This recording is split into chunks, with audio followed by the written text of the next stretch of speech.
components, and he would make a bunch of components, and then he would use those components into larger components, and he would use those to make the watch. And he was able to make many, many more watches. The reason is that both of the watchmakers were frequently interrupted. The phone would ring, or there'd be some accident, and he would drop a subassembly. When the first watchmaker was interrupted, he lost an entire watch. When the second watchmaker was interrupted, he only lost that subassembly, and therefore, on average, was much, much more productive. And that's the way nature works.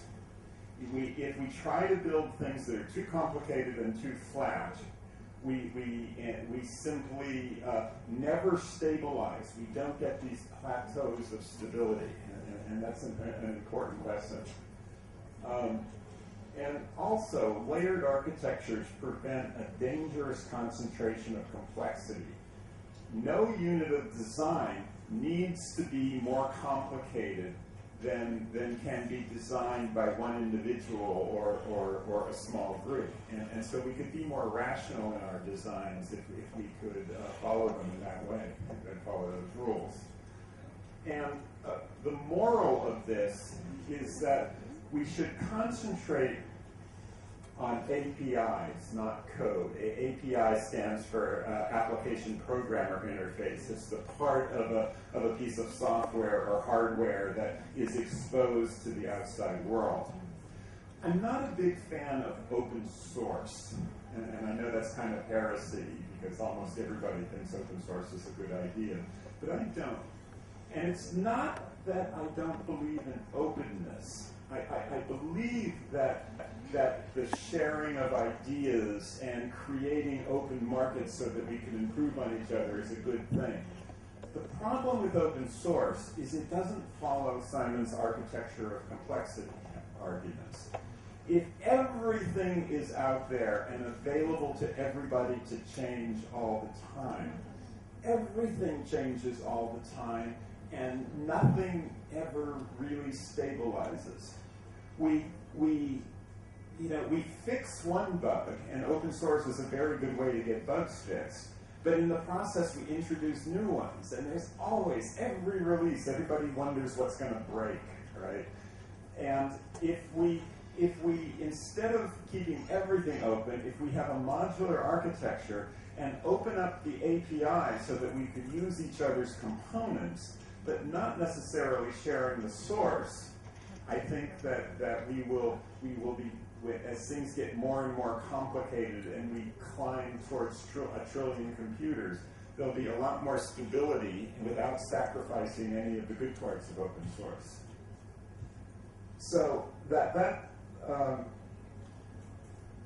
so talking now about information architecture, which is the other side of the coin. We've been talking about devices so far, but we also need to design the information. An information architecture is about the relationships among the information entities abstracted from the devices that we're going to use to process them, and also abstracted from the user interfaces that we're going to use in order to interact with that information. And doing that depends on a clean ontology of those devices. And I mean real, when I use the term ontology, I mean it in its philosophical sense. That is, ontology is the study of existence and what does and does not count as a thing. That's a term that's often misused, in my opinion, by computer scientists, and they use it to mean like database schema. And that's a related concept, but I mean real ontology. That is, answer the question, what are the things in this system? And let me give you an example of that as well. Imagine you were asked to design a computer system for, Amazon.com. If Amazon came to Maya with that problem, the first thing we would do is we would do an analysis of the ontology of their world. We would ask the question, what are all the things in your world? And it's a surprisingly easy question to answer. You could get their engineers and marketing people together and do a brainstorming session and quickly come up with a list. Well, there are books, there are products, there are reviews of products, there are customers, there are transactions, there are prices, and so on. And by the time you're done, you're going to have a list of about 100 things. And you give every one of those a name, and then you start making entity relation charts of how those things relate to each other, and you start to get a very rigorous description of Amazon.com. And you do that before you even think about writing computer programs or designing user interfaces. So as a practical definition of what I mean by an information architecture, it's everything you can design about an information system without referring either to the devices used to build it or to the user interfaces used to communicate with it. A lot of people see that definition and think that there's nothing left, but there is a lot left, and it's important to start with that. And the reason it's important is because an information architecture can serve as a stable interface between the user interface architecture over here and the underlying system architecture or computational components over there. And the reason that's important is because both of these change all the time, right? The computers get better and better, and you throw away last year's model and you get the new, faster, cheaper ones. And the user interfaces evolve. It's the web 1 year, and it's an iPhone interface with multi-touch the next year. They're constantly changing and evolving. But this changes much more slowly. And the reason for that is because this is not about the technology or about fads in user interface. It's about Amazon.com's core business. And that doesn't change very quickly. Of course it evolves, everything evolves, but it evolves much more slowly than those other two. So if instead of connecting the system directly to the interface, we have a well-defined, well-architected information architecture in the middle, we will be able to evolve the other parts of the system systematically in a much more efficient way. And when we do these things, we will automatically increase the fungibility of computing resources and the liquidity of information objects. Now, I don't know how many of you are familiar with those terms. I guess it depends on whether you've had an introductory course in economics or not. But they're both terms borrowed from economics. And fungibility refers to the, I'm sorry, I should go back here. Fungibility refers to the ability to swap out one thing and replace it with something that's equivalent. One banknote of a given denomination is equivalent to another. If I have in America, a dollar bill, and I give you $1 bill, and you give me back another, we don't care because dollar bills are fungible. Water is fungible. 1 gallon of water, assuming it's clean, is just as good as another gallon of water. And fungibility, when we're designing devices, is a very important characteristic. And so I'm about to describe a technical architecture for creating. They think that they're going to protect their customer base if they make it as easy as possible for Sony products to work together.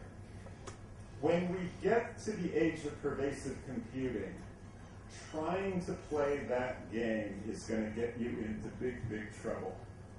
In the age of trillions, interoperability is going to have to become the central goal, because every operation is going to involve the interoperation of large numbers of devices. Devices will be judged by customers and by markets by how well they fit into the purchaser's information ecology. So I'm going to give another toy example, a very simple, slightly silly example of how we can accomplish interoperability given where we're starting from now. Suppose you have a device like a clock radio. Okay, so this is an FM radio that has a clock, the kind that you might keep by your bedside. If you think of that device as an infotron, and you open it up and ask what subcomponents are there, you would come up with something like this. There's a display, there's a tuner, there's a little tone generator to make the beep, beep, beep to wake you up. There's an amplifier and a speaker. There's a time source that drives the display, so it's a good clock. There's a front panel with the buttons on it. So those are the components, the smaller infotrons that are used to make up this clock radio. And there's also this thing in the middle called glue logic, and it's not too much to say about it. It's just the stuff that glues together all the other pieces. So we're already halfway there to making this a fungible device that could interoperate with others. All we have to do is figure out how to expose the inner components of this to the outside world. So we could imagine having a way for the time source to be made available to other devices. You know, you might have a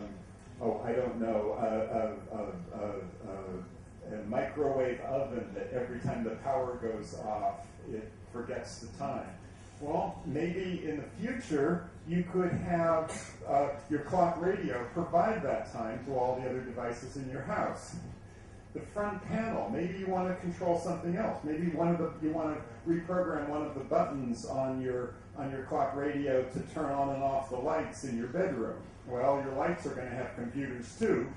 So we need a plan, we need an architecture to make those things possible, and so on. We could use this input to put other things on the display, like the morning news that some other device got from the web, or the outside temperature from an intelligent thermostat, right? This is what people are trying very hard to do now.